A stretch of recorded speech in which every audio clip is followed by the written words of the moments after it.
Assalamualaikum warahmatullahi wabarakatuh. Alhamdulillah, alhamdulillahilladzi ja'ala ramadhana syahran mubarakan unzila fihi al-Qur'an hudan lin-nasi wa bayyinatin minal huda wal furqan. Asyhadu an la ilaha illallah wahdahu la syarika lah wa asyhadu anna Muhammadan 'abduhu wa rasuluhu wa la nabiyya ba'dah.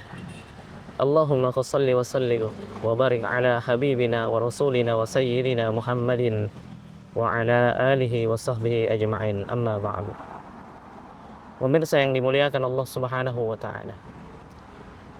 Alhamdulillah, sekarang kita berada di bulan Ramadan. Bulan yang penuh berkah dari Allah Subhanahu wa taala dan juga penuh dengan ampunan dari Allah Subhanahu wa taala. Bulan Ramadan banyak memberikan kita pelajaran-pelajaran kehidupan yang sangat berharga di dalam kehidupan kita. Dan di antara pelajaran tersebut, dan ini adalah perkara utama di dalam bulan Ramadan, yang mana kita di dalamnya diperintahkan untuk berpuasa atau saum, maka di dalam bersaum atau berpuasa kita diperintahkan oleh Allah Subhanahu wa taala untuk bisa melakukan imsak atau menahan diri, menahan hawa nafsu khususnya. Inilah inti dari ibadah saum pada bulan Ramadan. Kita diperintahkan oleh Allah untuk berpuasa, untuk menahan diri, menjaga hawa nafsu, agar kita menjadi hamba-hamba Allah yang bisa menjalankan kehidupan dunia ini sesuai dengan arahan dari Al-Quran dan arahan dari sunnah-sunnah baginda Rasul sallallahu alaihi wasallam. Di antara bentuk imsak atau menahan nafsu, menahan diri kita dari sekian banyak persoalan-persoalan kehidupan adalah menahan atau melahan diri dari kekuasaan. Berapa banyak di antara kita memiliki syahwat kekuasaan yang kebablasan, hanya sekedar berkeinginan berkuasa, memiliki kedudukan yang tinggi di sebuah negara, menguasai rakyat yang begitu banyak, tapi lupa kalau kekuasaan di dalam Islam adalah amanah yang kelak akan dipertanggungjawabkan di hadapan Allah Subhanahu wa taala. Sebagaimana sabda baginda Rasul sallallahu alaihi wasallam kepada sahabat Abu Dzar Al-Ghifari radhiyallahu anhu ketika beliau meminta kekuasaan, tetapi Rasul tidak memberikan kekuasaan tadi, sebagaimana sabdanya yang diriwayatkan oleh Imam Muslim, "Ya Abu Dzar, innaka dha'if wa innaha amanah wa innaha khizun wa nadamah illa man akhadaha bihaqqiha wa adda alladhi alaihi fiha."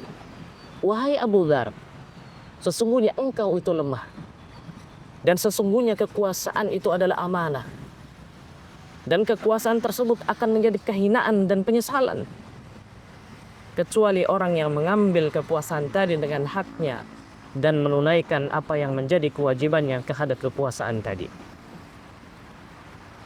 Pemirsa yang dimuliakan Allah Subhanahu wa taala, Rasul mengatakan, bukan sekedar memberitahu kalau sosok sahabat Abu Dzar Al-Ghifari radhiyallahu anhu adalah orang yang lemah dalam konteks kekuasaan, tapi beliau juga menyampaikan bahwasanya kekuasaan itu adalah amanah. Amanah yang kelak akan dipertanggungjawabkan di hadapan Allah Subhanahu wa taala. Siapa yang tidak bisa menunaikan amanah tersebut, maka baginya kehinaan dan penyesalan. Tapi barang siapa yang bisa menunaikan amanah tersebut dengan semestinya, sebagaimana yang diinginkan oleh Islam, dia akan mendapatkan kemuliaan dari Allah Subhanahu wa taala. Iya, kekuasaan adalah amanah yang akan dipertanggungjawabkan di hadapan Allah Subhanahu wa taala. Pemirsa yang dimuliakan Allah Subhanahu wa taala, begitu beratnya amanah kekuasaan ini, maka sahabat Abu Bakar As-Siddiq radhiyallahu anhu ketika beliau diangkat menjadi khalifah pengganti baginda Rasul sallallahu alaihi wasallam, dengan jelas mengatakan ini adalah perkara yang berat, bukan perkara yang ringan, bukan perkara main-main, karena tanggung jawabnya di hadapan Allah juga sangat berat sekali. Bukan mengurus jika seorang menjadi berkuasa, seseorang menjadi penguasa, bukan sekedar mengurus 1-2 orang, bahkan sampai jutaan orang. Dan bayangkan ketika jutaan orang itu tidak bisa diurus dengan sebaik-baiknya, seseorang yang menjadi penguasa tidak bisa menjalankan amanahnya dengan sebaik-baiknya, maka bayangkan jutaan orang tadi mengadu kepada Allah Subhanahu wa Ta'ala, mengadukan penguasanya atas kekuasaan yang dia jalankan tidak dengan amanah. Maka sungguh orang-orang yang berkuasa hanya mengandalkan nafsunya saja, sekedar ingin mendapatkan kedudukan di hadapan manusia, di pandangan manusia saja, tapi bukan di hadapan Allah Subhanahu wa Ta'ala, maka sungguh kelak dia akan mendapatkan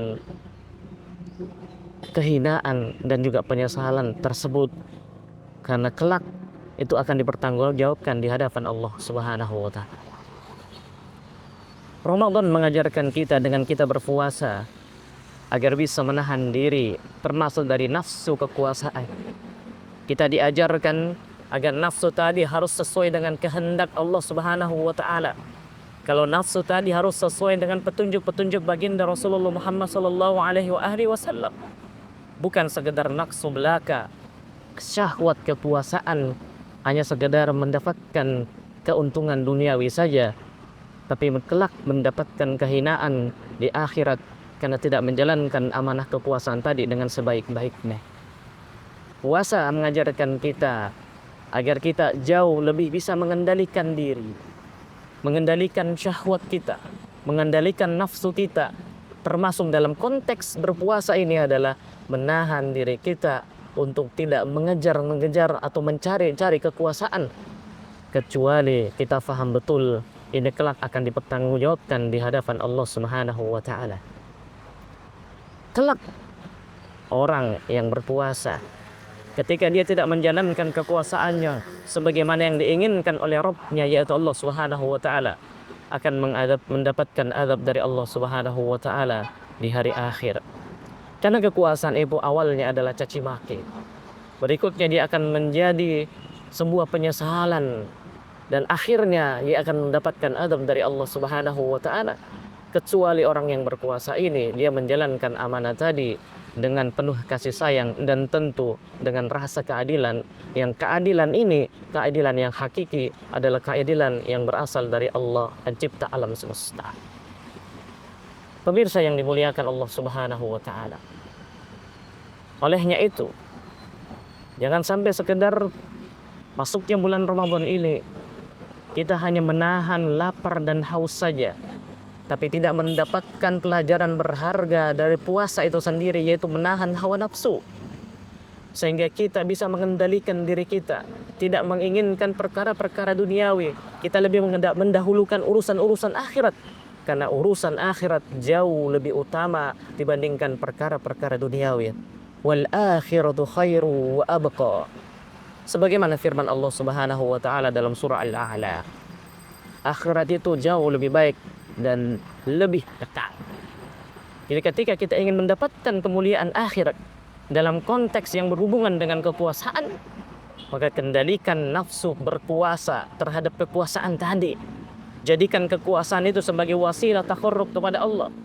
Jalankan amanah itu sebagaimana yang diinginkan oleh Allah Subhanahu wa Ta'ala.